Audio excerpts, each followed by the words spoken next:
Good evening, ladies and gentlemen. My name is Danny Blue, and I am a mentalist. I see a lot of suspicious minds here tonight, and I can tell I'm in the business of actually persuasion for a long time.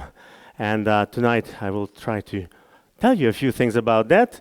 I always like to give people some new perspectives, and for the next experiment, I would like everyone to tilt your head to the left. Okay, to the very left. That's your right, sir, to the other left. Yes, very good. Okay, actually that's my right, but your left. Okay. You still see me as upright, right? That is because your inner ear system gives the information to the visual cortex that it should adjust itself so that you can still see me with your tilted head as upright. And an interesting thing, labyrinthitis, labyrinth is a funny word, labyrinthitis is a condition, the name of a condition, if someone is prevented from seeing things and correcting and identifying of things which should be upright. Maybe I want to try that someday, that if I see this, also when my phone is locked, my phone's screen is locked, also I turn it. That is labyrinthitis. So why am I telling you this? Actually, thank you for doing what you were doing before. Did I influence you? Did I persuade you to do that? Maybe I did. Can I persuade you to do a lot of things, to do other things? I don't know. Maybe I can. Maybe I will. But before we go into that, I want to tell you what I think is the difference between manipulation and influence.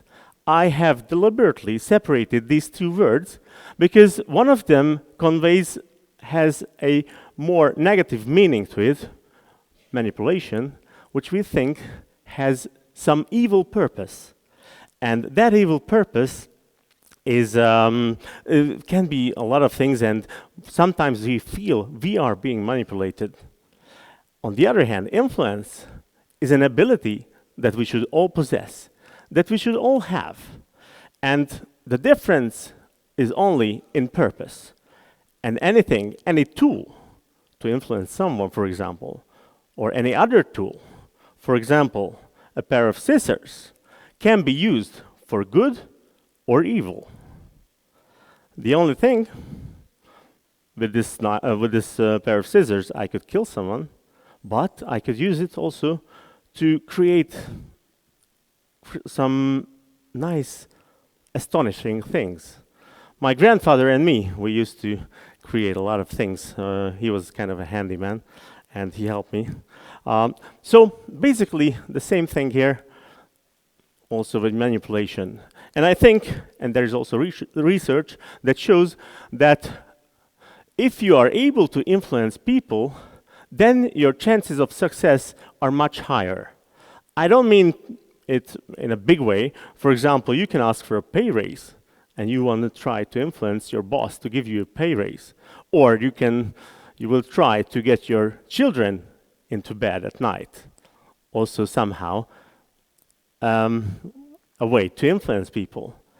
But if you are not successful, that means your ability, your skill set of influencing people is also somehow missing, and people might end up even in a ghetto if they have a lack of ability to influence others. So we have to admit that this is a very key ability to influence others.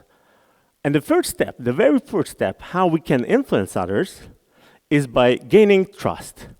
And I think trust is a big word, but still, it is much easier to influence someone and to gain their trust than we think.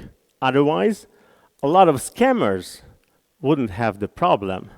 Like they would have a much harder time if it was hard to get trust. But since it's so easy, a lot of people fall victim for these scammers.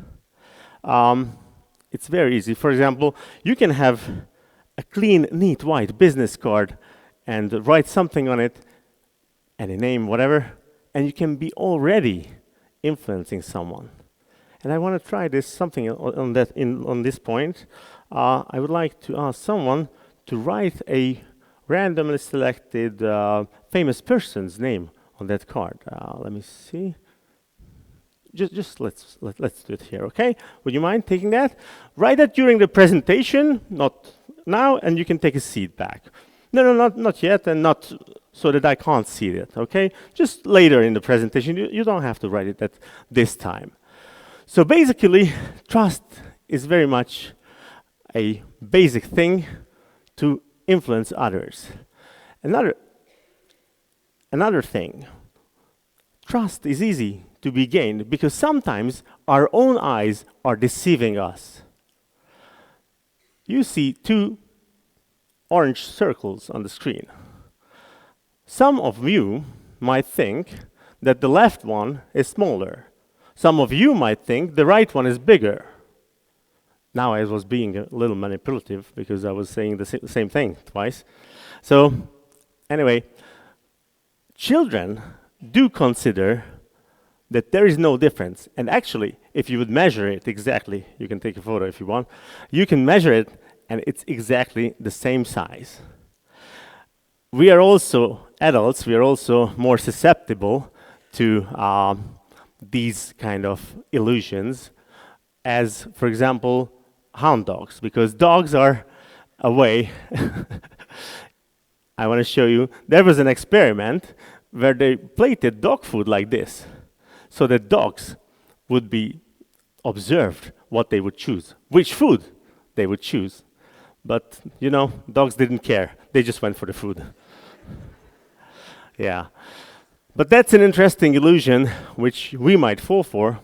And I also think that there is a lot of things that we might be falling for, which we are being manipulated with. Forms, geometry, odors, colors. For example, you can think of almost every technological company dealing in IT.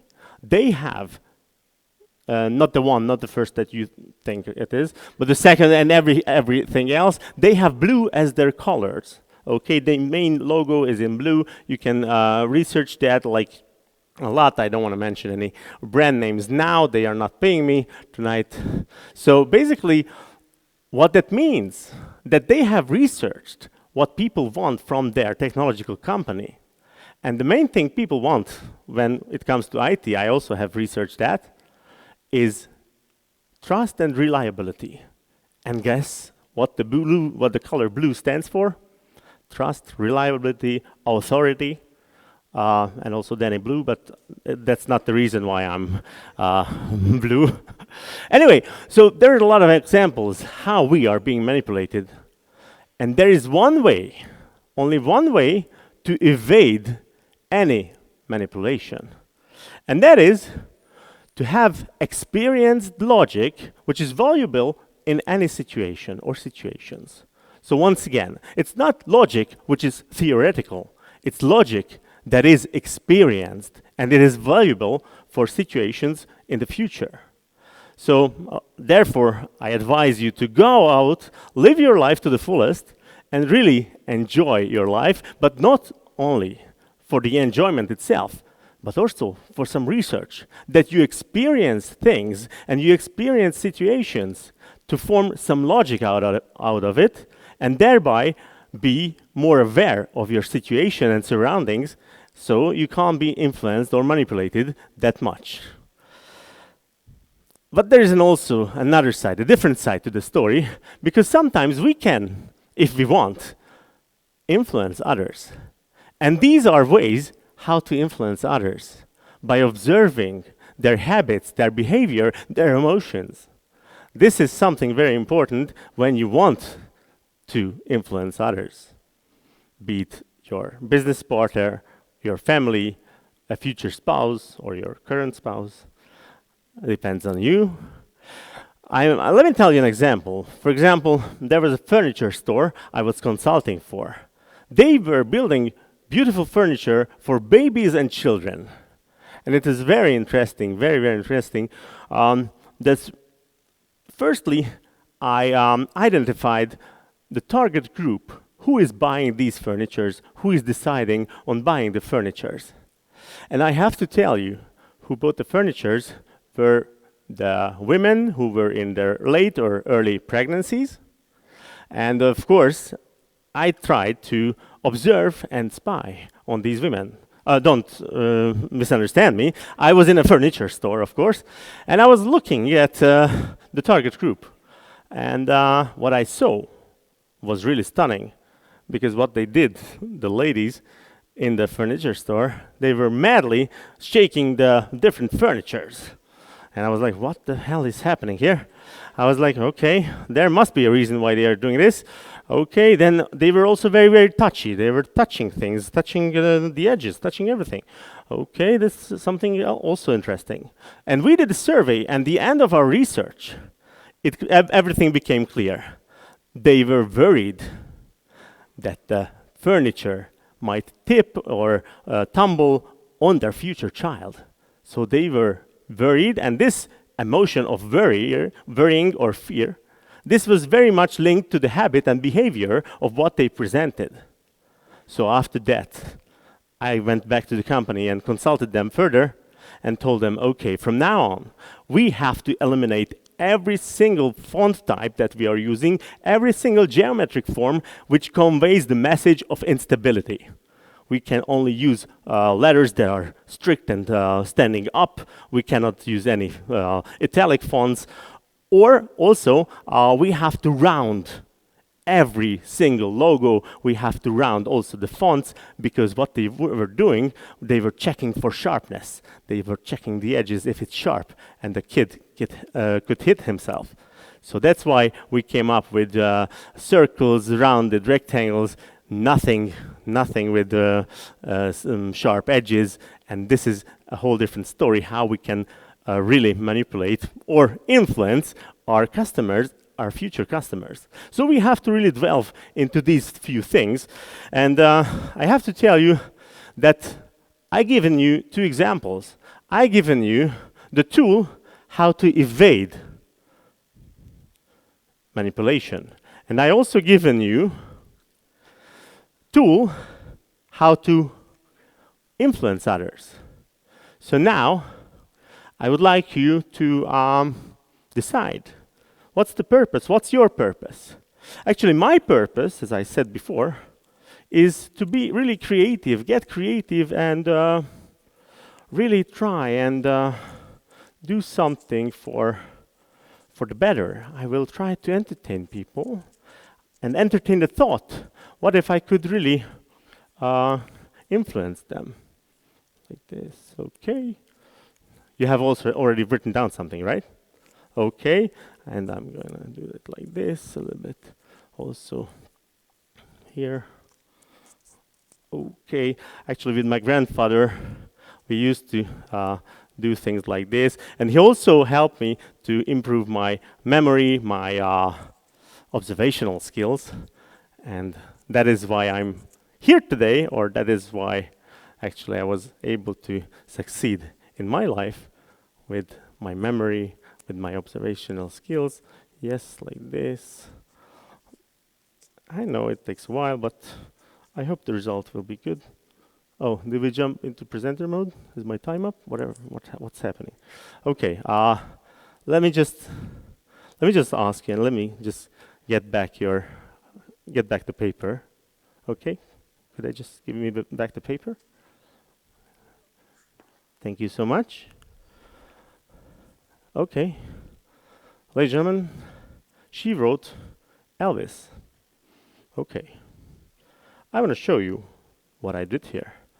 I hope you like it, because here,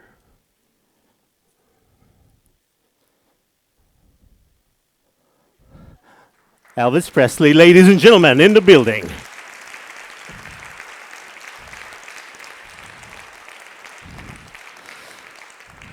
And maybe, just maybe, I want you to please again have another perspective. Tilt your head to the left again, because I'm going to show you all my slides.